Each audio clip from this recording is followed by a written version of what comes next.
Coming at you live from Mike's mom's basement in Beloit, Wisconsin, and Overland Park, Kansas. Is that right? OPKS. OPKS. 6622. OPKS, as they say here. Yeah, it is a very hot Tuesday. Welcome aboard, everybody. Today is, what is today? Tuesday. June. Yeah, it's July 12th, 2022. Welcome aboard, folks. You're listening to the Crushing Iron podcast, and we are episode 598.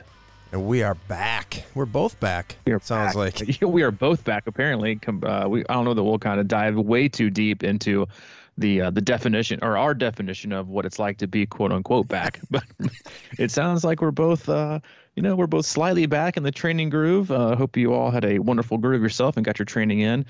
Busy racing weekend this last weekend with Muscleman 70.3. I will touch on that in a brief moment. You had some races overseas. You had, what else you had this weekend? You had Oregon 70.3.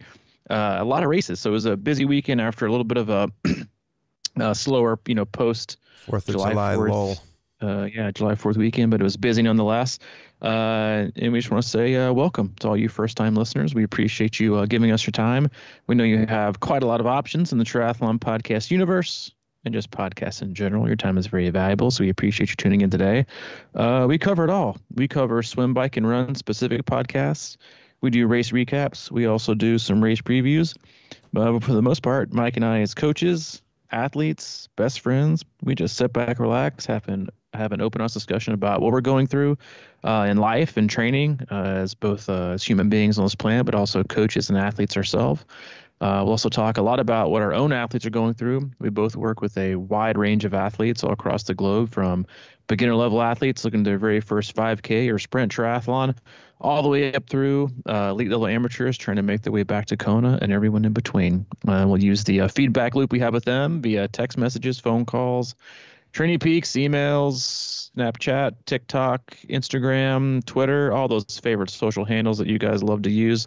Mike's all on those. So if you want to reach out on the social media platform, hit up Mike. He's your boy.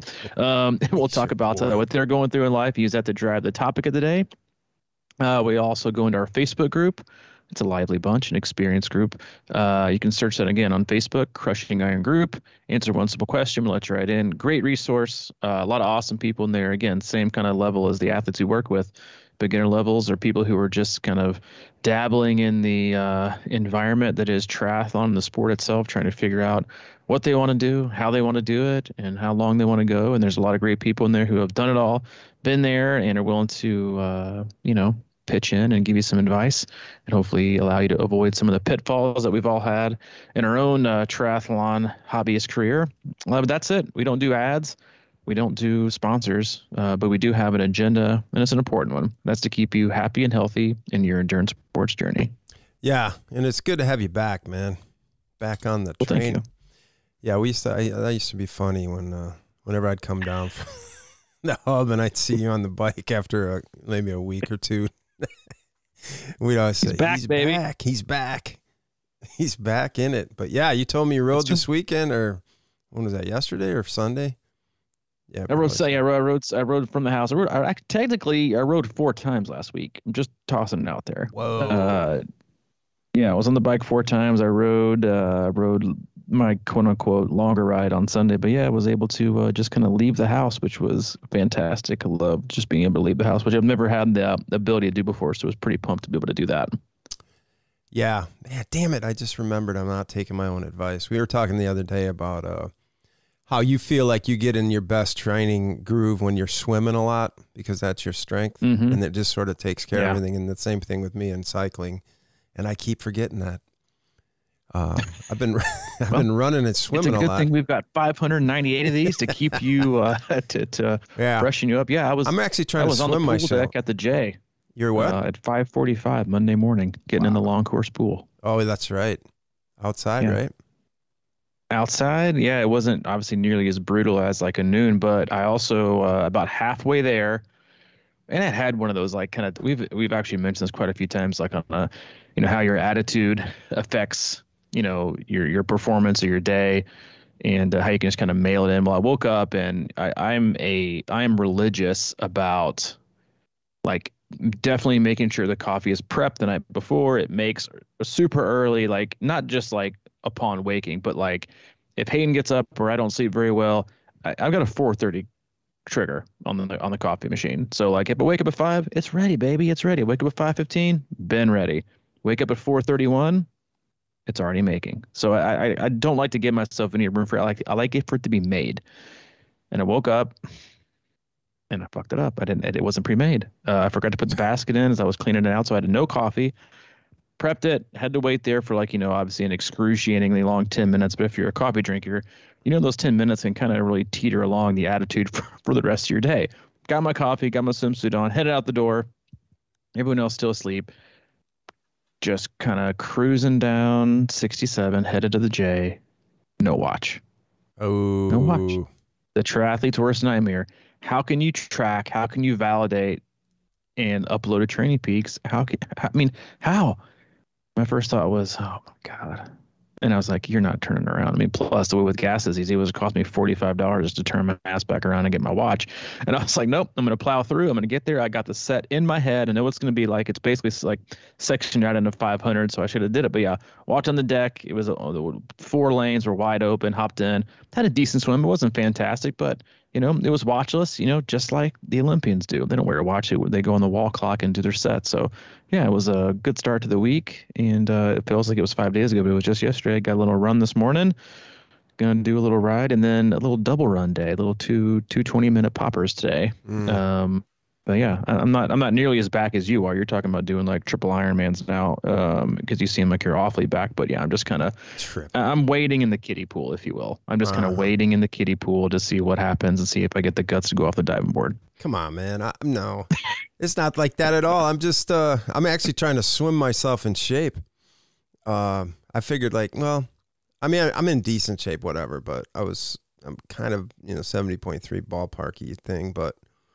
Yeah, I want to go back to that 10-minute thing. If the coffee's not made, what do you do in that 10 minutes? Like freak out, or what do you do?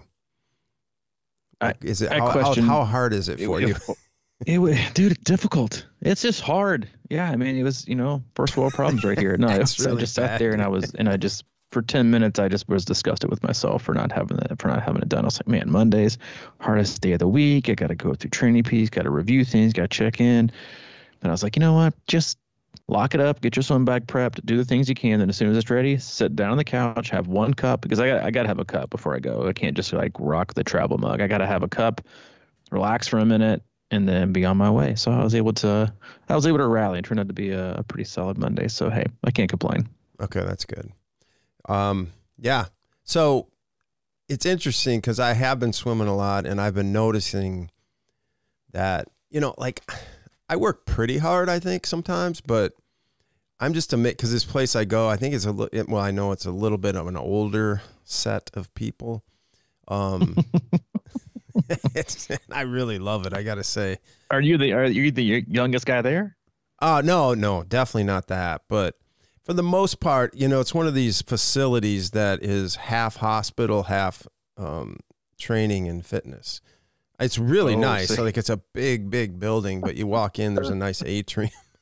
And off to the right, you go in and there's, locker rooms and workout facilities and pools and everything. To the left, you're in a little more deeper shit over there. It's like surgery center, orthopedic rehab. So you got some PTers in there doing some aqua jogging and some prehabbing or rehabbing in the pools, which is what I'm hearing. A lot of older population that are probably looking at you like you're Michael Phelps reincarnated. 100%, dude. I get out. I've gotten out of that pool like 2 or 3 times in the last week and a half and had people look at me and go, nice job.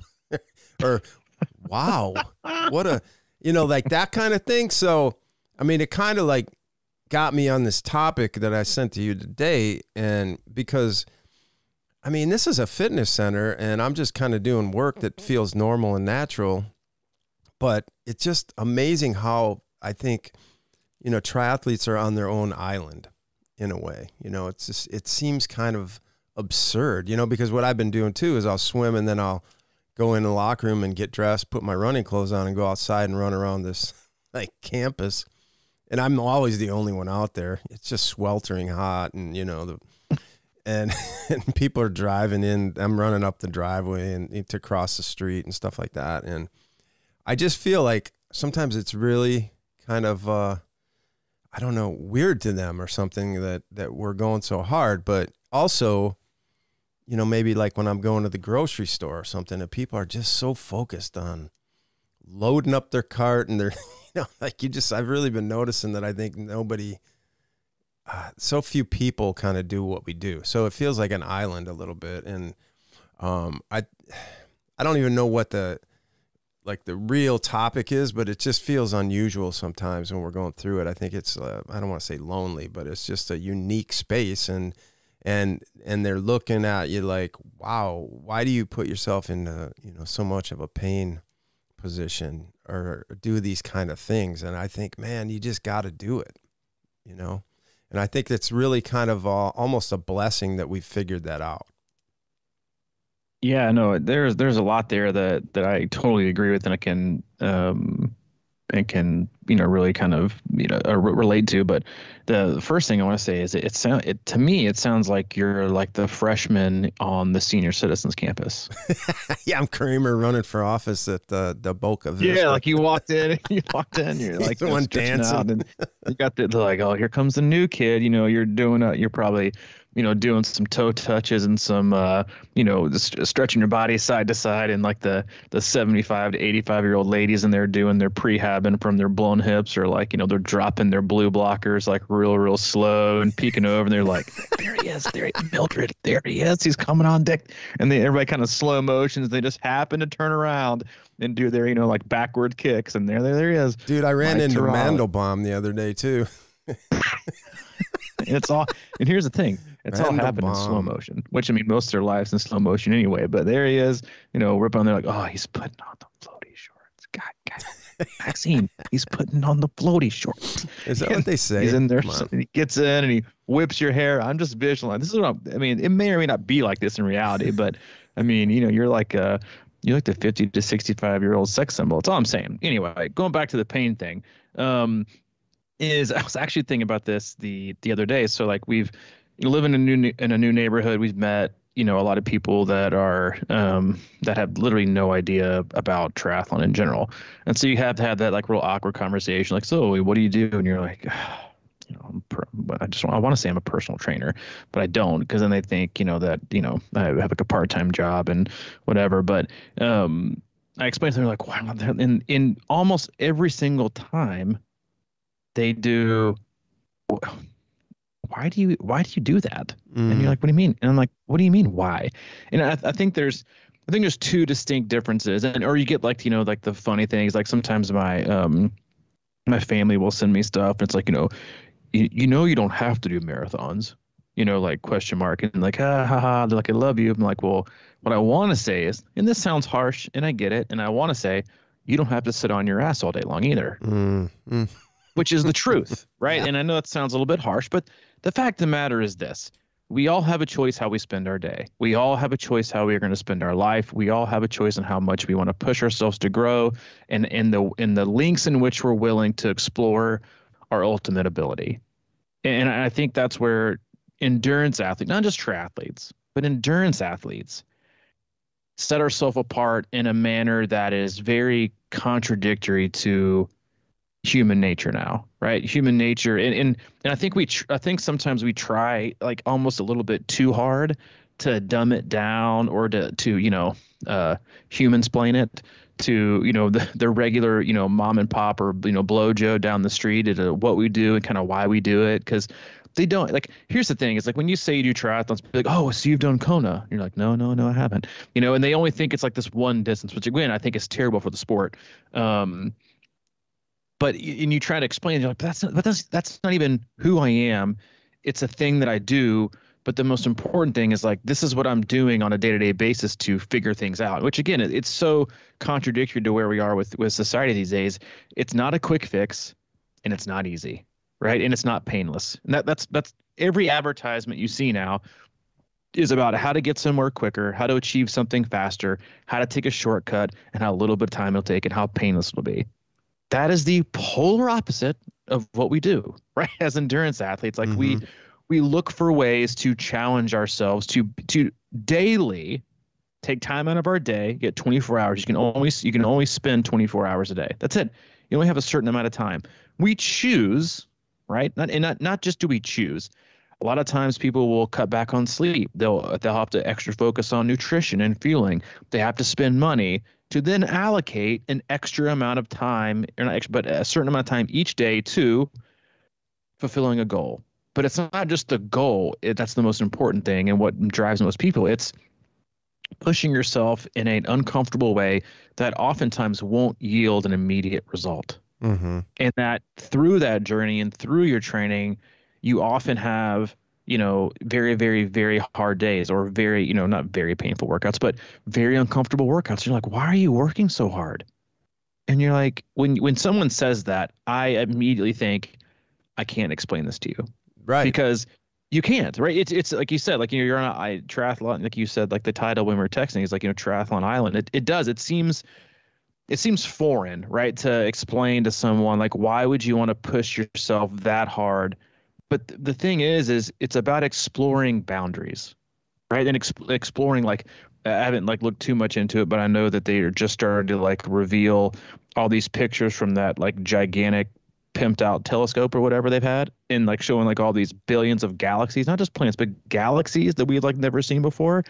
And it kind of reiterates, I think, to me, like, one, how small and insignificant we are in this world, but also like, because we think our life is big, right? Big and important, and it's going to last forever, and the world revolves around us. So we better play things safe, right? We better be very careful with what we do. But the truth of the matter is like, we only have a certain amount of time here. We don't know how long it's going to be, and it's up to us to do with it what we like. And for a lot of people, that just means playing it safe, eating like shit, sitting on your ass, right? And it's a hard thing to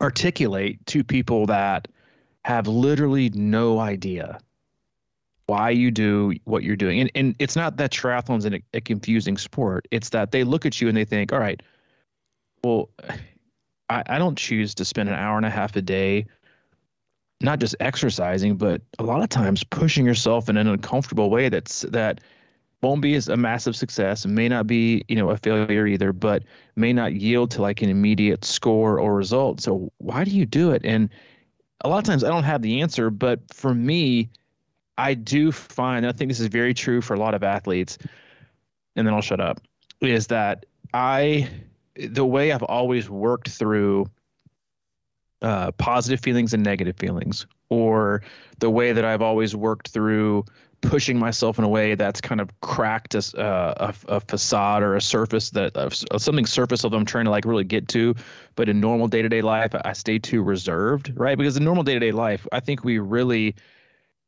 we find ourselves kind of protecting ourselves or our image, or, we try to stay strong, but I think it honestly, like, it's not just this really, really hard thing that we do. I honestly think a lot of people do it because it allows them to show vulnerability in a very like microscopic, focused way that only they can see, instead of exposing themselves to the world. But then guess what? Race day, right? You probably told everybody you're racing, you expose yourself to a great day or a bad day, or ridicule, or people saying, hey, why do you do this? Or why didn't you do this? It's up to us. And I think and it takes a lot of focus, but it's one of those things that's super hard to explain. And I don't know that every athlete, intrinsically knows 100% why that's how they're wired, but that's how we're wired. Yeah.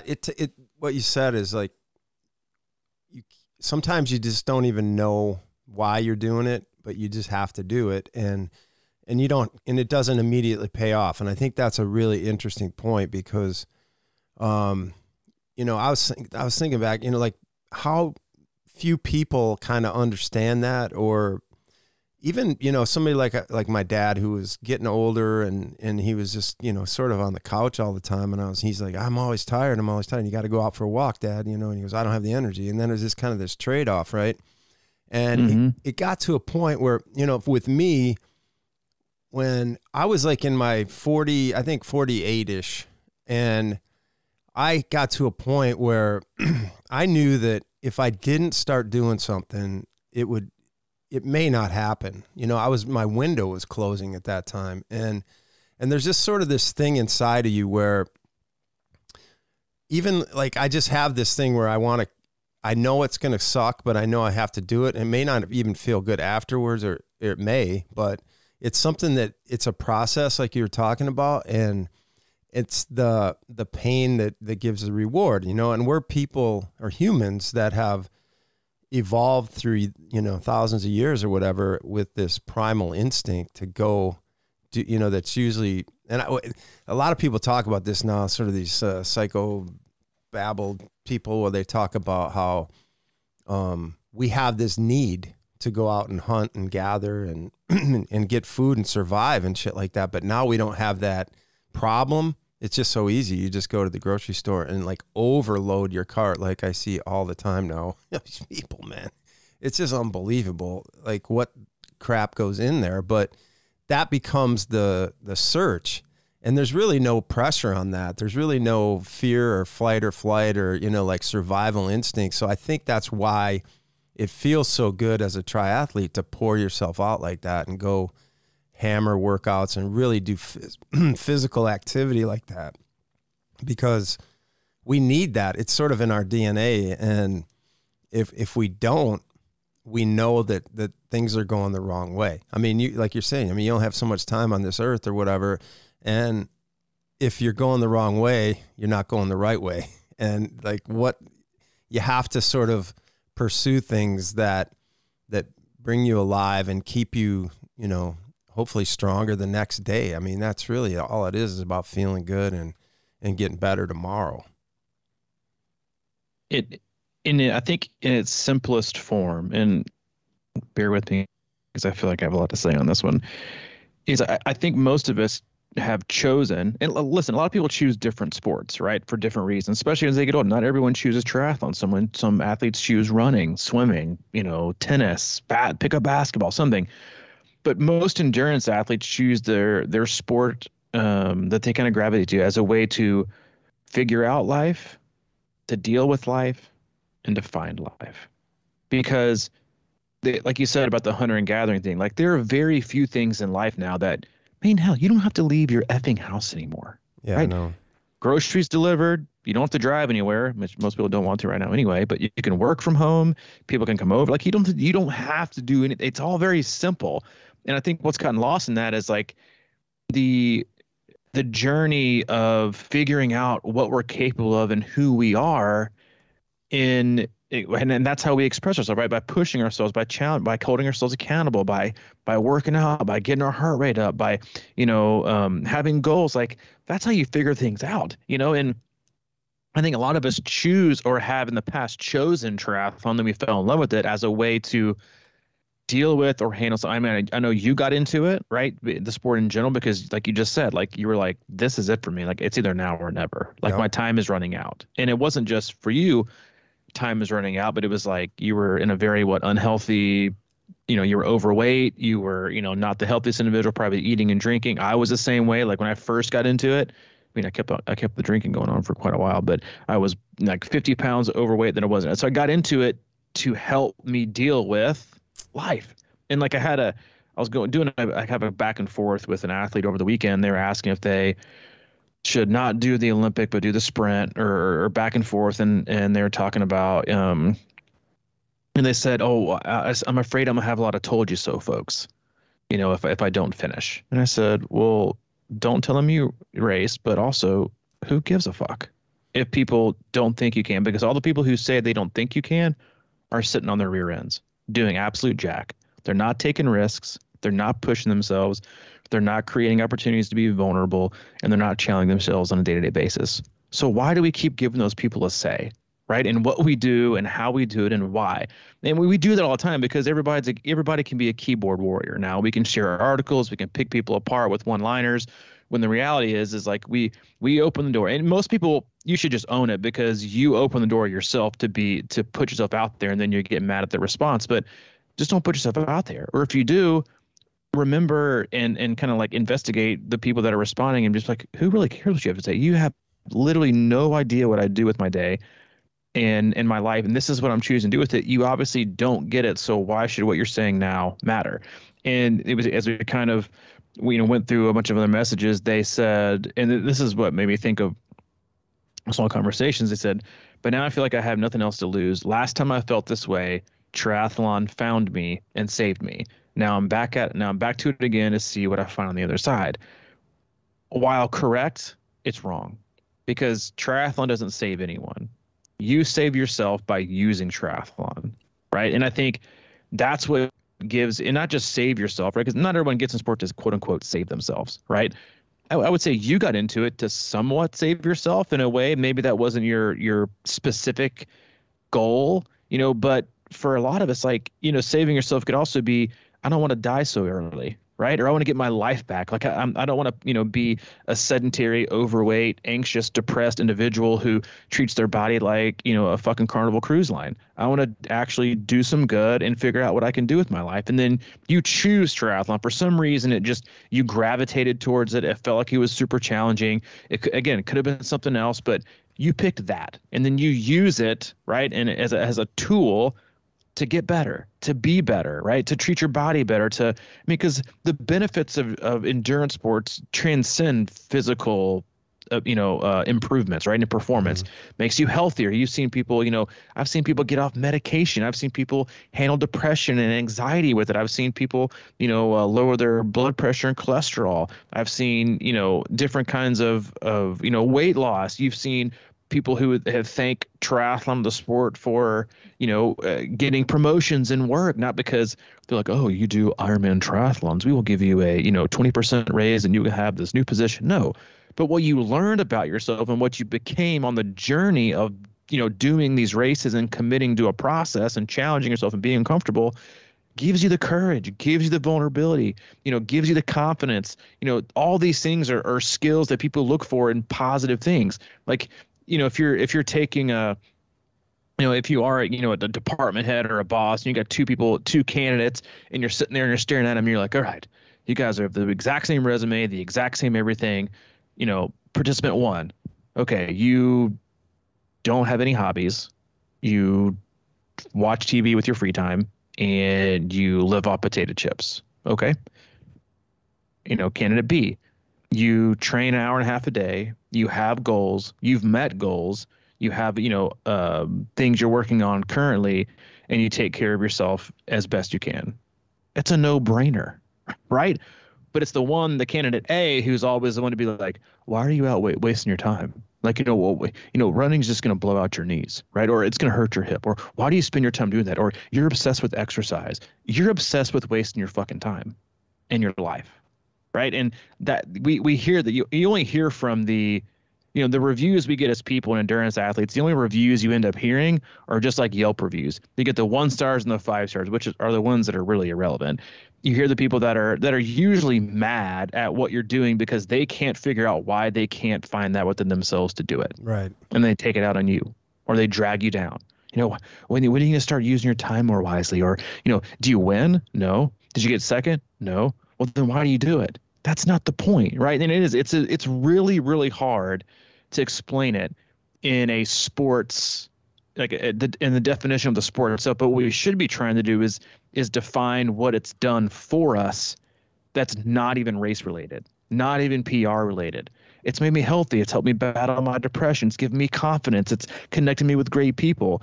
Is it because if you advertise the benefits of triathlon and endurance sports and you remove the title, right, and just made it like, the C26 pill, take one a day for 5 years. And then in 5 years, you will have X, Y, and Z. People be like, okay, that's way too long for me to be patient. But they're like, man, that's got pretty great results, right? You got a great community, community of people. You got a support crew. You got accountability. You got, a safe space. I can push myself to perform better. Sign me up. But then you tell people what it is, and they're like, I don't have the time. And you're like, I know you don't. You have 7.5 hours a day of screen time. You surely don't have 30 minutes to run, right? Or 45 minutes to run. And it's just, I think if we, if we are, or if we're even concerned enough with explaining it to other people, then we should stop explaining it to, as in this is the triathlon, the sport that we do, and start explaining the benefits that it does for us mentally and emotionally. And then honestly, you can just kind of leave the physical part, on the back burner. Yeah.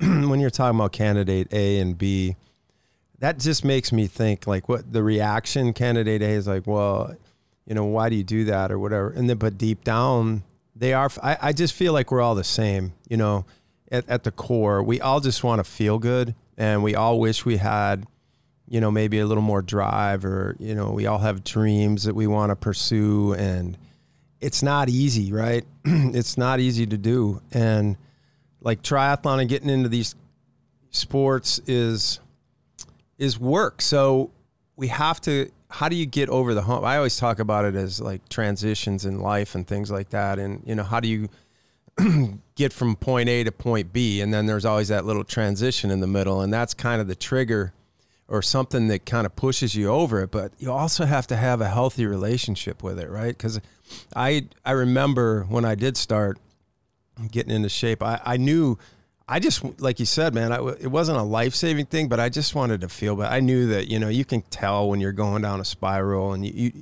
intrinsically have that gut feeling like, man, this is, I know I can feel a lot better. Even though you kind of fake it through a lot, it's like medication and, food and all kinds of different things can kind of mask it for a while, but deep down. So you really have to have a good relationship with it. And I got into it, and, it was sort of a quick high for me, the running. And it was like, okay, I'm changing my game here and going this route. And then triathlon came along, and it was just obsessive behavior. And I was doing it, and it was really painful. And I think I pushed it a little too fast for my position, but I got through it, and it felt really good. And I knew I was turning into a different person. Then bam, I had to face myself in the mirror again, because I don't think I really was doing it for me in a lot of levels. I was doing it for me to get outside sort of accolades, or, just get that attention back, or, like, wow, you're doing that kind of thing. Yo, yeah. So it's really hard, I think, to, really have the right perspective and to come at this from a position of loving yourself. And one of the ways I kind of notice that is if I'll do it in individual workouts. I think, yesterday I went out for the first time in a long time. I have a hard time with zone 1, zone 2 running, which I think a lot of people do. But it's not that hard if you have patience and you think of it in terms of like, this is the best benefit for me in the long run. And just to have that perspective, because you can't, it's the watch thing. And, like I've been using Chrono lately, and it's been really interesting because I'll just do a workout and I'll just kind of go by time and have really no idea of elevation or heart rate or any of that kind of stuff, but focus on breathing. And when I get done, I just hit reset and it's gone. Like I have no even record whatsoever of what I did. I kind of, every once in a while, I'll put it in Training Peaks and stuff manually, but it's just a really interesting experiment, because yesterday I really truly did what I think was probably a zone 1 to low zone 2 run, just because I was just 100% breathing through my nose and going slow. But man, did it feel good. And when I got done, I said, man, you really got to do this more often so you can do the hard stuff, for one. But secondly, pain is one thing, but it doesn't have to be overbearing pain all the time. You know what I mean? Like, you have to understand that you may have a little sore ankle or something after you're running. That's just part of it. And I think that's part of the muscle growth and getting stronger and everything. You have to have the inflammation to build your muscles and everything and heal. But anyway, I think the point there is that I really think that we just want to feel good. It's really pretty simple. And I think when we feel good, we're just better people, and we do things. It's easier to do things when you feel good, when you have energy. So, and it's weird to me how a lot of people don't understand that. I mean, we got these, you talk about, food delivery and everything like that. I saw like one of these U-shaped couches with a recliner that literally had a cooler built into the recliner. You just pull out the side and you can just grab your drinks, man. It's done. You don't have to move. And I think our society is really kind of, put easy on a pedestal, let's go the easiest route. Let's always do the easy things. And it's funny how, we've always talked about how our thing is always kind of on the run home. It's if there's one more hill, we try to find it, And I think those are the things in life, man, that really help life be easier and in a better way, not just to be easy, lazy. Well, we've had like the perfect storm, right? In the last 3 years, life has continued to get easier, right? In terms of accessibility, right? And we be creating a much lazier society, coupled with being extra safe means you're more responsible than the person who's not, right? Like going through the pandemic and isolating and all those kind of things that's followed. It's like, well, you're extra responsible. And what it's done is that's become, because the more you sit in that space, the more it's your new comfort zone. Right. So now people, it's like, that's your comfort zone is to isolate and not be around people and to never take risks and to never to push yourself because what might happen. Right. So I think what you have now, honestly, is like, you have people that are afraid to feel, right? Because I know you said like people are just, everyone's going to feel good. I don't know that that's true, because I do sincerely believe that some people are just afraid to feel in general, right?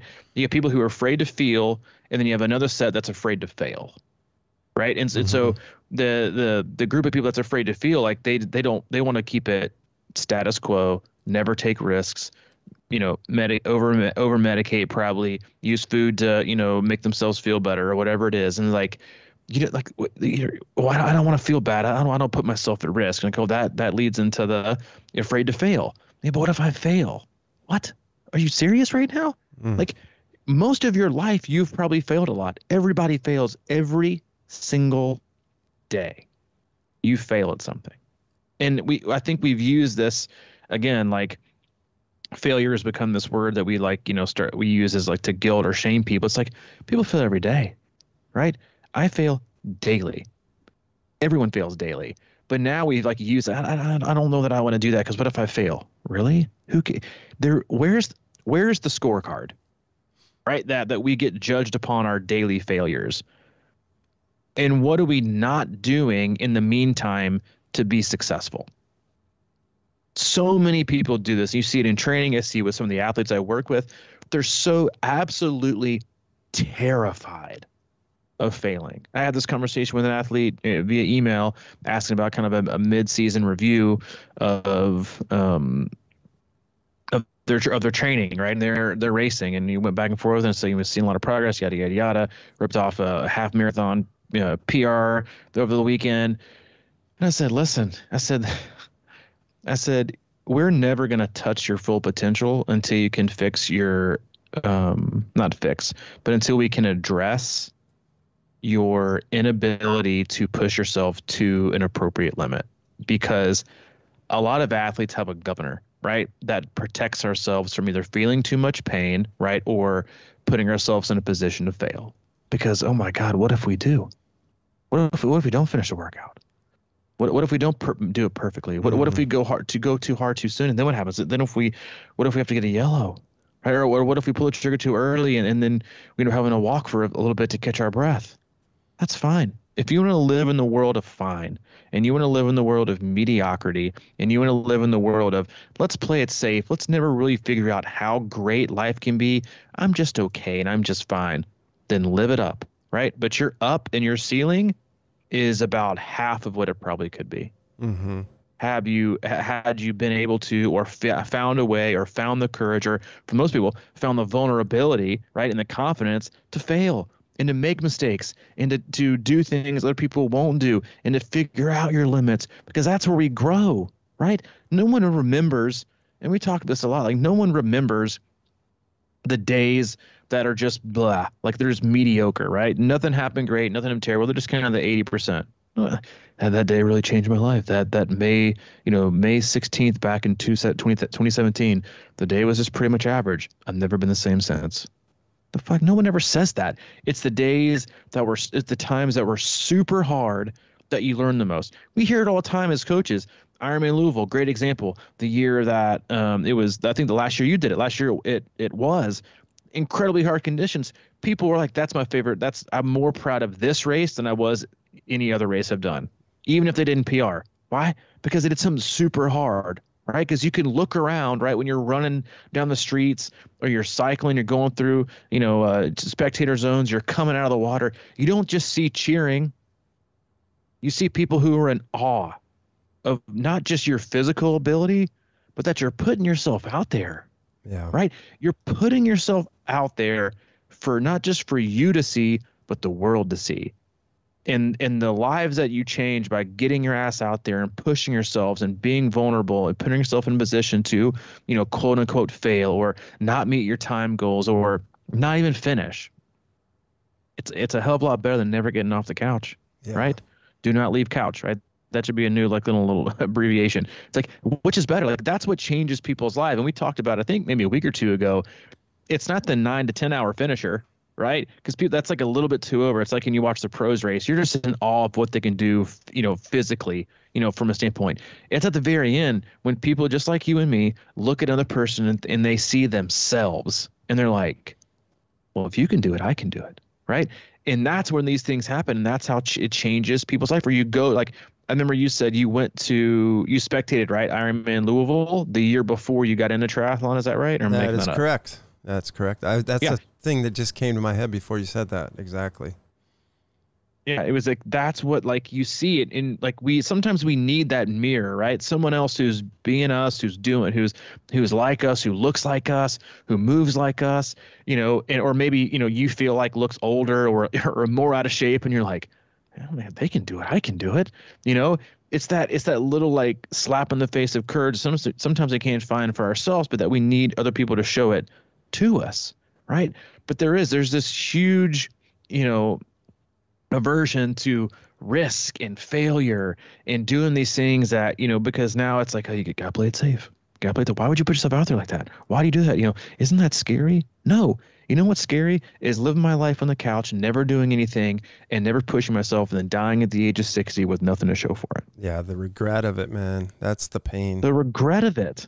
Yeah. Jesus, man. That Louisville really did open my eyes. And, you bring up such a good point. We like those days, and that are tough. Some of those race days, and I've definitely done a lot of tough race days, and that's why it's sort of like, I think I forget sometimes this, because I played a lot of sports and things like that. That it's just sort of intrinsic to me that when the going gets tough, kind of thing, you just want to get out there even more, and that's why it's like, a lot of times, I just sort of float through the day with my decision to work out a lot. And often I'll be like, I'm going to work out right now. I just feel good. And I haven't looked out the window or anything. It's like pouring down rain, and I'll just go into it.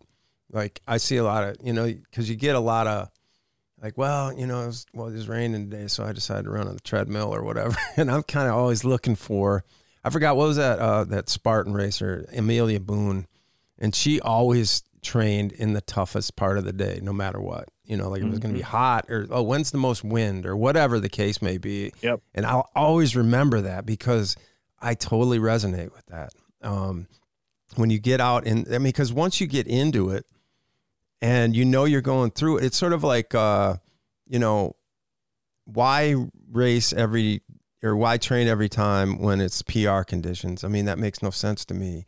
And not only that, it's no fun. I mean, there's something really rewarding about training in tough conditions. And that's why, I know that we talk about a lot about maybe, being comfortable inside once in a while when it's too hot or whatever. But I still like the outside, man. I don't know what it is. It's like I have to really rein myself in. And there's just something about being out there that feels good. And you were saying it the other day about your ideal training spot. It's all about being outdoors and getting fresh air, but feeling the elements. And it's tough, man. I mean, how can you that's how you prepare, because these elements can be completely different one day to the next. And if you've experienced most of them, and that's how you race well, I think, is that you've been there and you've been in them, you've kind of know what that feels like, and or you've trained yourself to kind of build that, what is that, neuromuscular connection which I think is a very interesting topic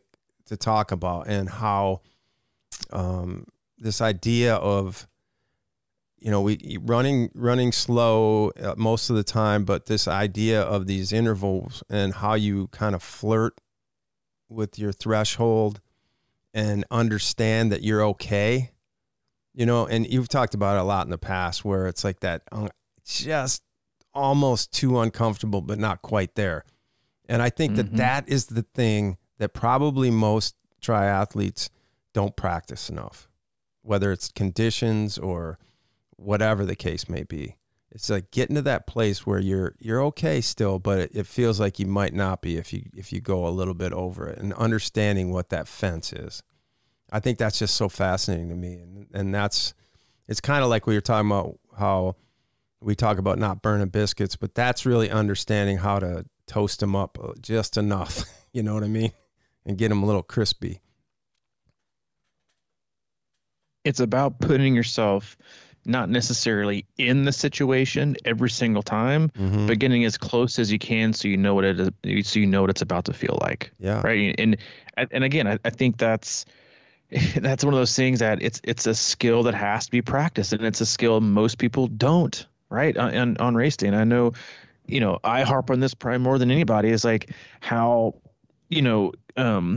soft and how controlled soft we've become in our training, and wondering why people don't perform up to their ability outside. You don't swim enough, then good luck performing well. You don't bike any outside, then good luck performing at your absolute best. Avoid all hard conditions. Well, good luck, performing your best on a day that's not ideal, right? Like there's so many examples that, and you see it all the time. And sometimes you have to have those hard conversations with coach, like, what'd you expect? Like you can't be adverse to it and then expect to become the attacker on race day. It doesn't work like that. You can't flip the switch. You are what you think, right? You become what you think you are, or you think you aren't. And so many athletes do that and then are just like befuddled on race day when they can't put it all together. You can't just simply play it safe all the time and then expect now if you want to, within a reasonable percentage, and you're willing to give that up, then go for it. But at some point you got to get out. And you got to get out and move. You got to get out and challenge yourself. You got to be willing to, do things you haven't done before, or you're going to get the same results you've always gotten. That's just a fact, right? And it's a hard fact. It's one of those kind of hard truths that I think we all need to be reminded. If you don't want the same result, then quit doing the same shit. All right. You want to be better, then quit, working out once a week and expecting, to see massive improvements, right? You want to be better in overall races, then get your butt in the pool and actually swim. Right. You can't stop doing, the things repeatedly and expecting to get this hugely different result. But we always like to take the easiest way out. Right. And people are picking and choosing things to do or not do physically, while they're just totally avoiding the mental and emotional piece of racing, which that's what happens. Right. When you put yourself out in elements you're not comfortable with, that's how you get better, because you learn how to have those conversations. Because listen, your mind is going to give out way before your body does. You see it all the time, right? But you have to work those muscles, the emotional intelligence, the emotional resiliency, right? The mental fortitude, the racing intelligence, to put it all together on race day. Because, dude, your body's just going to follow what your mind and your heart tell it to do. That's just a fact. It's your mind and your heart's always going to be the one that slows your body down. Always. You've always got one more mile in you, or one more step, but it's your mind that's like, I can't do it. I can't do it anymore. And you wonder why you're never able to get the last 10% out of your actual, best physical performance, when you don't practice that type of session, or that type of, or put yourself in a situation that you're not totally in control, because you'll learn more about yourself in those situations than your perfectly controlled environment where nothing can go wrong. Because race day is all about mitigating the effects of when things do go wrong, because we only have like one perfect race day. Everything else is just like triaging all the problems that go wrong and getting the best results still. Like no, very few people have like that perfect race day. It's about, and most people that even have a really, really good day can go back to a part of it or a piece of it that's like, hey, that didn't go right, but here I am. And so like you have to put, you can't, we gotta quit protecting ourselves to our own demise and still expecting, you know, to come out as like, you know, Roman warriors able to tackle anything and do. I'm like, okay, first stop. Like that's not reality. Let's look back at our training. You've only worked out on your treadmill and 65-degree temps and your perfect training, you know, environment, and you've been on your VASA trainer. You're not totally ready. Sorry. Like, I know that might break a few hearts or rub someone the wrong way, but like you can't, right? It's like video games aren't real life.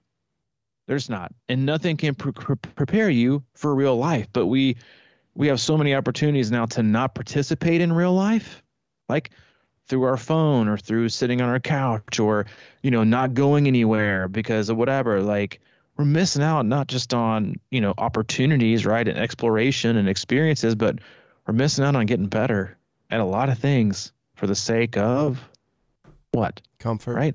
And I think it's a hard question we have to ask ourselves. And again, it's not about putting yourself in a dangerous situation. It's about doing what's best for yourself, not just the part of yourself that you're afraid to protect, right? Or that you want to protect, that's afraid to fail or afraid to feel. Like feeling is good, and feeling bad things, guess what? That's also good, right? Because then you know how to deal with it, right? Like that was when I was going through a super difficult time when I was in rehab. I was very resistant. I think I was one of the few people that was on zero medications, 0 because I mean, this is not every doctor or every pharmacist or every, you know, wellness rehab place, but most people are on some kind of meds, right, to help deal with whatever. And I remember just thinking, I don't want anything in my system that's going to like cloud my ability to like be present and just freaking deal with it. And believe me, I mean, you know, if I could have like gone somewhere else and pretend like I didn't feel anything, it probably would have been a much better option. But it helped at least fortify my ability to be mentally and emotionally resilient in ways that I don't think I would have had I not taken that route. So again, it's like we all want to feel good, but it's not bad to feel things that are bad, right? Or to put yourselves in, you know, not at risk, but to take risks. Huge difference in putting yourself, quote unquote, at risk and then taking risks and pushing yourselves, figuring things out. It doesn't always have to be, you know, the bubble world that we've become so comfortable living in. Yeah, I agree. I love that little story about not taking any drugs or any medication, and you feel it. You know, it's like I think you got to feel that pain and figure out how to get through it. You know, it's just kind of the slide the other way if you're always masking it and everything like that. I mean, quick story about I did that deck work and my butt and hammies were just absolutely fried after putting that deck in last week. And, I kind of limped around a couple of days, and I reached for Advil a couple of times, and actually the neighbor up there gave me some, and I ended up not taking it because I'm just so like, I just wanted to so I forced myself to get out and ride and run, and it was just, I got through it, right? You know, but it's not always comfortable, but when you feel pain, you know something's up. So it's about going through the pain, going into it and everything like that. I mean, the body has, and the mind, we always talk about infinite potential, and I think a lot of us are afraid to go for it. Don't be afraid to go for it. Right. I like that. That was a hard cast. It was a hard cast. Call it a day. It's a hard cast. We put ourselves at risk. That was a hard one. That was one of those that really kind of keep us going for the one we do tomorrow. No. Yeah. In all seriousness, like, you know, these are. Well, it makes me want to go run right now, even though. Right. I'm saying, like, you know, when you and I talk about this stuff, it's not like we're telling you because we do it every time. A lot of times, I mean, most casts, we're talking to ourselves and to each other. And just like we always have for the past 10 years, which is why we started the podcast, we're also talking to ourselves, right? Mm-hmm. Because we've been there. We also know the benefits of what it's like to, you know, not do it, or what it's like to do it. And when we get the best results, and when we see our athletes get the best results, like, it's not, you know, we're not preaching from a stance of perfection. You know, we are delivering a message from experience. Right. And searching, man. Yeah. And reminding, still trying to figure it out. Right. You know, because what worked for you and I 5 years ago doesn't work for us anymore. right? It doesn't work for me, and so you got to kind of, you can't always go back to what always worked back then, because unless you're the exact same person, the exact same environment, exact same situation, it ain't going to work again.